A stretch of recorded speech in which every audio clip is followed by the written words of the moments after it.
नहीं है, पहला पॉइंट।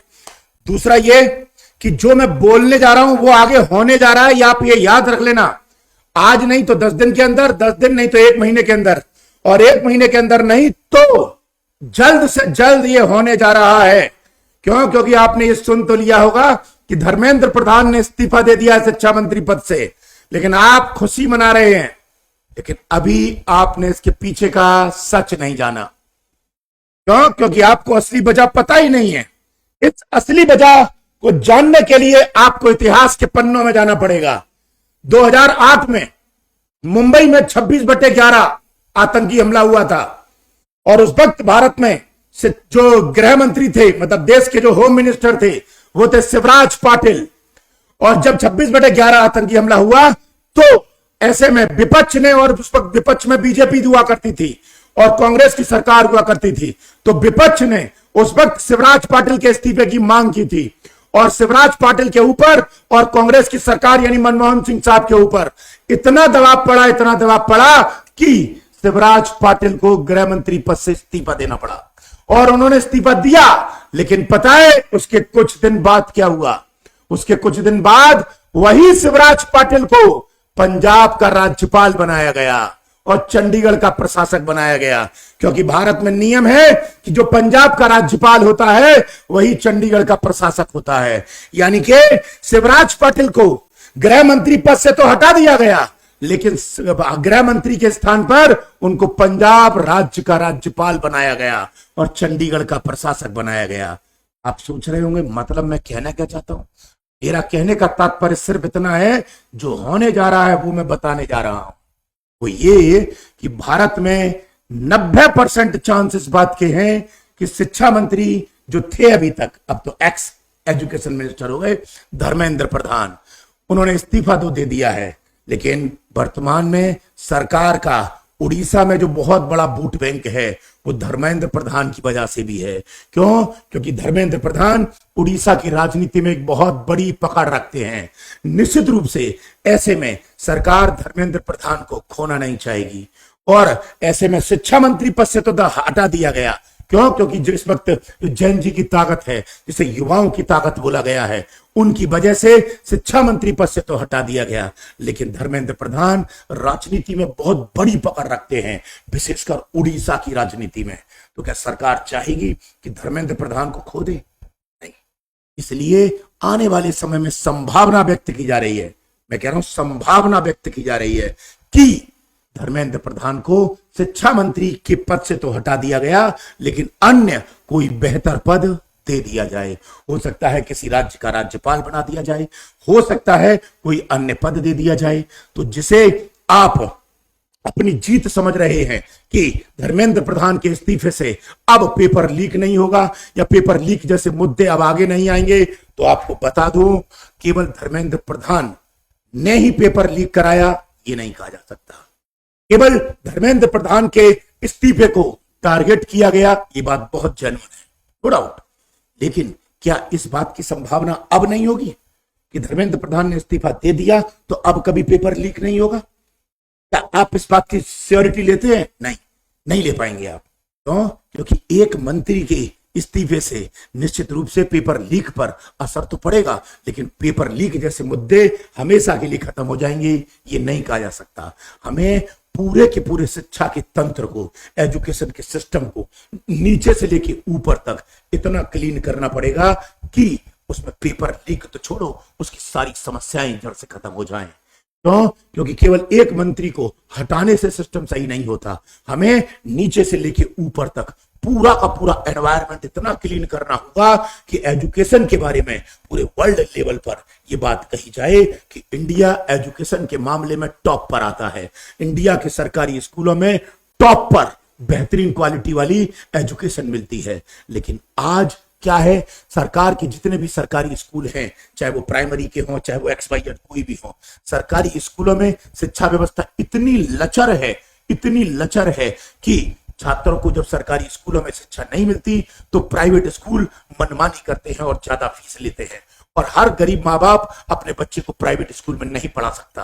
तब ऐसे में माँ बाप सरकारी स्कूल में पढ़ाते हैं लेकिन बच्चों को भी ट्यूशन भी पढ़ाते हैं।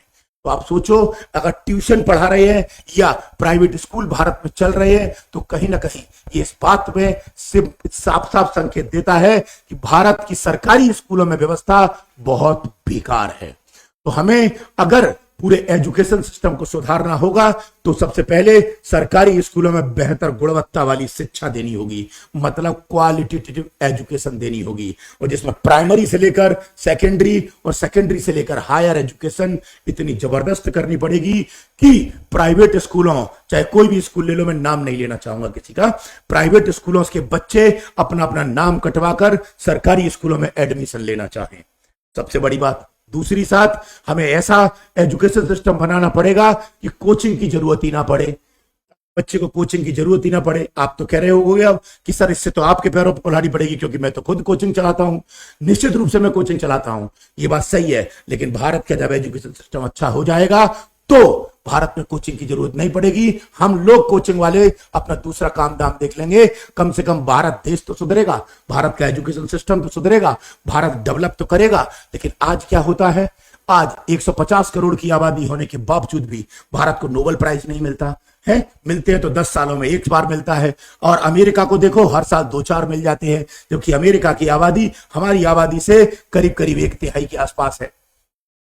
दूसरे देशों की बात करो, ऑस्ट्रेलिया, न्यूजीलैंड है, जर्मनी, जापान, फ्रांस, किसी भी डेवलप्ड कंट्री की बात करें तो उनकी पॉपुलेशन इतनी है और डेवलपमेंट के मामले में वो इतने हैं। हम पॉपुलेशन के मामले में इतने हैं लेकिन डेवलपमेंट के मामले में इतने हैं। भारत अगर पूरे वर्ल्ड में किसी चीज में आगे आता है तो केवल 2 चीजों में आगे आता है, टॉप पर आता है। पहला, पॉपुलेशन में भारत सबसे आगे है, और दूसरा, पॉल्यूशन में भारत सबसे आगे है। इसके अलावा कोई एक सेक्टर बताओ जिसमें भारत आगे हो, नहीं है। एजुकेशन के सिस्टम में हमारा क्या हाल है यह आप सबको पता है। मेरे पास तो पता नहीं कितने बच्चे आते हैं रोज की, अगर मैं आपको व्हाट्सएप के मैसेज दिखाऊं या फेसबुक इंस्टाग्राम के मैसेज दिखाऊं तो मेरे पास इतने अनगिनत बच्चे आते हैं जो कंप्लेंट करते हैं कि सर शिक्षा व्यवस्था बहुत खराब है, सर प्लीज हमें फ्री में आईएएस की तैयारी करा दो। तब मैं अपनी कुमार आईएएस कोचिंग, जो हमारी 3 ब्रांच जितनी भी है यूपी की, उनमें उनको फ्री भी पढ़ाते हैं बहुत बच्चों को। क्यों पढ़ाते हैं? क्योंकि सरकारी स्कूलों में पढ़ नहीं पा रहा, और अगर वो पढ़ नहीं पाएगा सरकारी स्कूलों में तो फिर कोचिंग वाले महंगे महंगे पैसे लेती हैं, तो वो बच्चा वहां भी नहीं पढ़ पाएगा। तो इसका मतलब तो जिसके पास पैसे होंगे उसी का बच्चा आईएएस आईपीएस बनेगा। यानी वे तो वही वाली बात हो गई, राजा का बेटा राजा बनेगा, तो गरीब का तो बच्चा राजा बन ही नहीं सकता, आईएएस बन ही नहीं सकता, आईपीएस बन ही नहीं सकता, डीएम बन ही नहीं सकता, कमिश्नर बन ही नहीं सकता, एसपी एसएसपी बन ही नहीं सकता। सोचो, राजा का राजा बेटा बनेगा तो फिर तो गरीब का तो कोई वजूद नहीं है। इसीलिए हम कुमार आईएएस कोचिंग पर फ्री में आईएएस और आईपीएस की तैयारी गरीब बच्चों को कराते हैं। ये बात आप चाहो तो बता सकता है, बता देना, मैं प्रमोशन नहीं कर रहा, मैं तो शिक्षा व्यवस्था की हालत बता रहा हूं। और अगर हमारे पास कोई बच्चा यहां पर नहीं आ सकता है तो हम आपके लिए, बच्चों के लिए एप्लीकेशन भी चलाते हैं। एप्लीकेशन कुमार एडुटेनमेंट ऐप के नाम से। इस एप्लीकेशन पर आपको आईएएस के प्री की तैयारी, आईएएस के प्री की तैयारी मात्र हम जो कराते हैं वो 700 रुपए में कराते हैं। प्री की तैयारी आईएएस की मात्र 700 रुपए में, और प्री प्लस मेंस की तैयारी हम जो मात्र कराते हैं वो 2500 में, जबकि अन्य एप्लीकेशन पर लाखों रुपए फीस होती है।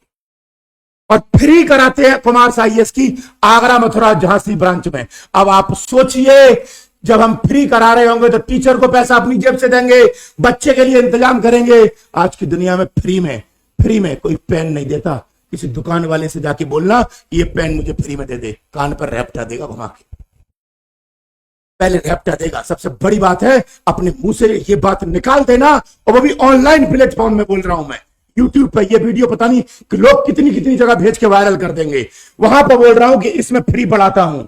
सोचो, ऑनलाइन में बोलना कोई आसान नहीं है, मैं बोल रहा हूं। तो हम फ्री पढ़ाते हैं ताकि गरीब का बच्चा गरीब ना रहे, गरीब का बच्चा भी बड़ा बन सके, इसलिए कराते हैं।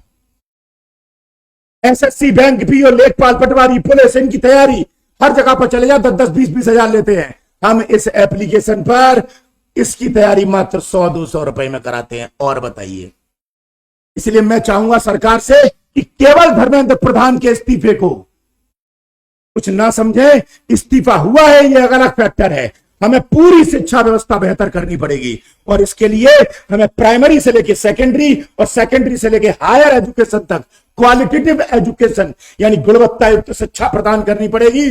और यह नियम बनाना पड़ेगा कि कोई भी टीचर या फैकल्टी जो सरकारी स्कूलों में होती है वो बिना वजह एब्सेंट ना।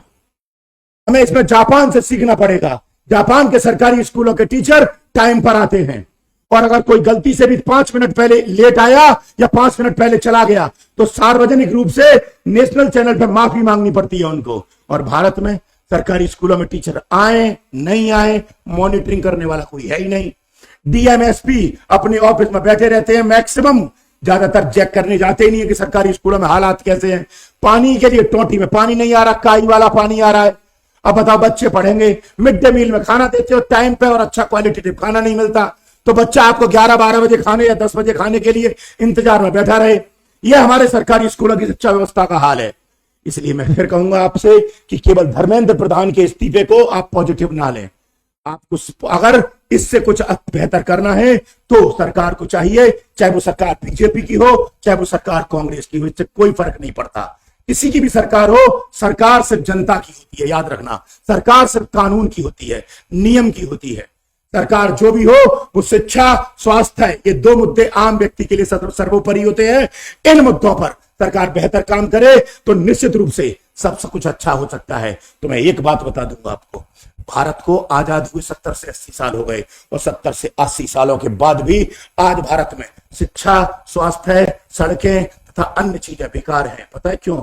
इसका मतलब ये नहीं है कि हमारे पास पैसे नहीं है। पैसे तो हमारे पास इतने हैं कि हम पूरे वर्ल्ड को सुधार सकते हैं, लेकिन पता है हमारे यहाँ हर चीज में पैसा जो होता है वो करप्शन में चला जाता है। अदरवाइज ये सांसद और विधायक जिनको तुम 5 साल के लिए वोट डालते हो ना, इनके पास इतनी ताकत होती है कि ये 5 साल में अपने एरिया के सारे स्कूल और सारे अस्पतालों को टकाटक कर देंगे। लेकिन अगर कोई विधायक या सांसद 5 साल बाद वोट डालने के बाद, 5 साल सांसद या विधायक रहने के बाद भी जनता के पास दोबारा 5 साल बाद जब वोट मांगने आता है और हाथ जोड़ता है तो ये इस बात का संकेत होता है कि उस विधायक और सांसद ने 5 साल काम नहीं किया, ऐसी तैसी कराई थी। अगर रियल में काम किया होता 5 साल तो 5 साल के बाद जनता के सामने वोट न मांगने पड़ते, हाथ नहीं जोड़ना पड़ता। और वो सिर्फ और सिर्फ 5 साल जो काम किया है उसके लिए जनता को सिर्फ एक मैसेज दे देता कि मैंने अगर ईमानदारी से काम किया है, मैंने तुम्हारे लिए शिक्षा, स्कूल, स्वास्थ्य, सड़कें, पानी, बिजली सब बेहतर किया है, तो मुझे काम के बदले वोट देना। और मैंने काम ना किया हो तो मुझे वोट मत देना, मैं आपसे वोट नहीं मांगूंगा। अगर सांसद विधायक ने ईमानदारी से काम किया होगा तो जनता पागल नहीं है जो वोट नहीं। लेकिन अगर सांसद और विधायक 5 साल रहने के बाद भी आज जोड़ रहा है दोबारा वोट मांगने के लिए, तो इसका मतलब वो ये कह रहा है कि मैंने जो 5 साल में कर दिया उसके लिए मुझे माफ कर दो, दोबारा मुझे वोट दे दो प्लीज। हाथ में इसलिए वो डायरेक्ट कहता नहीं। इसलिए आपसे फिर कहूंगा कि इस इस्तीफे को पॉजिटिव लें, बेहतर है। ये युवाओं की ताकत है, नो डाउट। मैं ताकत है और अपनी ताकत पर एहसास करता हूं क्योंकि भारत पूरे विश्व का सबसे बेहतरीन लोकतांत्रिक देश है और यही भारत के लोकतांत्रिक देश की मजबूती है। लेकिन हमें सिर्फ इस्तीफे को स्वीकार करके बेहतर नहीं करना होगा। हमें चाहिए कि हम सरकार से ये उम्मीद करें और सरकार पर विश्वास करें कि आने वाले समय में शिक्षा, स्वास्थ्य जैसे जरूरी मुद्दों को बेहतर करेगी ताकि युवा और आम व्यक्ति को राहत मिल सके और सिर्फ गरीब ना रहे। जब शिक्षा अच्छी मिलेगी, स्वास्थ्य अच्छा मिलेगा तो हर व्यक्ति अपने पैरों पर खड़ा हो सकता है। लेकिन आज अब व्यक्ति अपने पैरों पर खड़ा नहीं है क्योंकि शिक्षा व्यवस्था क्या है? बेकार है। और प्राइवेट स्कूलों में शिक्षा इतनी महंगी है कि आम व्यक्ति शिक्षा के लिए पहुंच नहीं पा रहा। I hope